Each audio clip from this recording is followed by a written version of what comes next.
बोला कि अगर आप सबसे नजदीक किसी कैंडिडेट को पाओगे, प्रत्याशी को पाओगे आज की तारीख में, तो भी आप तेज प्रताप जी को पाओगे, समाजवादी पार्टी को पाओगे। आपके डॉक्टर नवल किशोर जी समाजवादी पार्टी से फर्रुखाबाद से लड़े, उन्हें जबरदस्ती हराया गया, वो आपके अपने हैं। देवेश साख जी एटा से सांसद हैं, वो आपके अपने हैं। महाराज सिंह जी, हमारे आलोक जी माननीय पूर्व मंत्री साहब, जिलाध्यक्ष मैनपुरी, हमारे इटावा के जिलाध्यक्ष जी, सारे लोग अगर आप देखेंगे तो सारे लोग समाजवादी पार्टी में नजर आएंगे।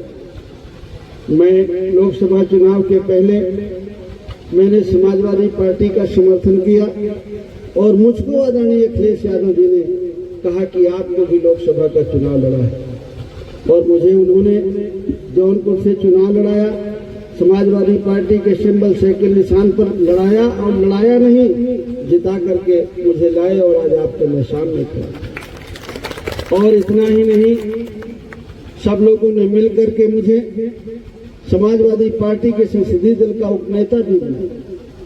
तो मैं आपकी तरफ से भी और अपनी तरफ से भी आदरणीय राष्ट्रीय अध्यक्ष अखिलेश यादव जी को धन्यवाद देता हूं, और आपसे निवेदन करता हूं कि अगर हमें आगे बढ़ना है और अगर हम चाहते हैं कि जीवन के हर क्षेत्र में हमारे बच्चों को आगे बढ़ने का मौका मिले, हमारे आने वाली पीढ़ी को आगे बढ़ने का मौका मिले, विकास के रास्ते पर वो चले, किसान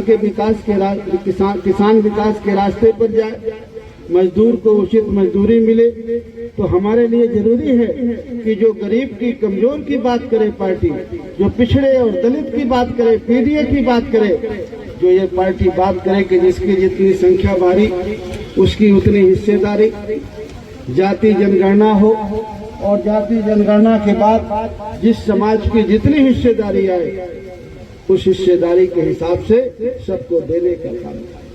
जब हम इस तरफ नजर डालते हैं तो देश में एक ही पार्टी नजर आती है, समाजवादी पार्टी नजर आती है, और एक ही नेता आदरणीय अखिलेश यादव भी नजर आते हैं। इसलिए हम आपसे अपील करने के लिए आए हैं कि आप लोग, सब लोग मिलकर, चुनाव तो आप जिता रहे हैं, लेकिन एक रिकॉर्ड बनाइए। जैसे भी हमारे साथी कह रहे थे कि जसवंत नगर का रिकॉर्ड तोड़ना है, वैसे करहल अपने आप में रिकॉर्ड बनाता है।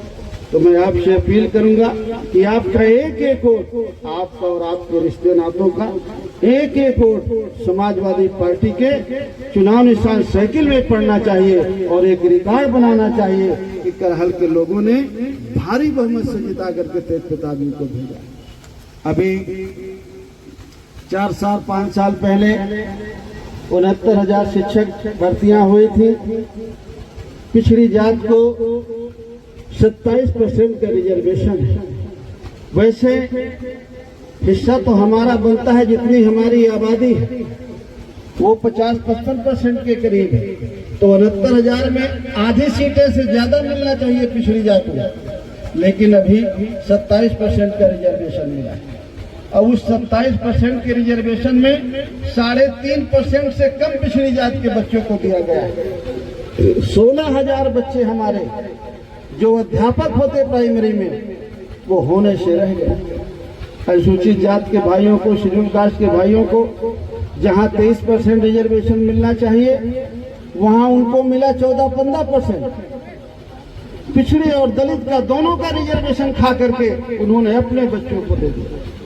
मेरी आपसे अपील है कि आप 1 फुट जमीन के लिए विवाद कर लेते हैं, झगड़ा कर लेते हैं थोड़े पैसे के लिए, लेकिन आपके बच्चे के हिस्से की नौकरी वो अपने बच्चों को दे रहे हैं, और आपका जिसमें हिस्सा है इस देश के पूरे संसाधनों में, हमको 5 किलो अनाज और कुछ पैसे और गैस सिलेंडर चूल्हा देते हैं, और हमारे हिस्से का खजाना वो अपने लोगों में उड़ाते हैं, और हम उसका हक हिस्सा लेना भूल जाते हैं। इसलिए मेरी आपसे अपील है कि हमको 5 किलो अनाज में थोड़े पैसों में नहीं आना है। अगर हम 5 किलो अनाज और गैस सिलेंडर और थोड़े पैसे में नहीं आते, तो आज हमारे 16,000 बच्चे नौकरी में होते, प्राइमरी में टीचर होते, 50,000 60,000 रुपया पा रहे हैं।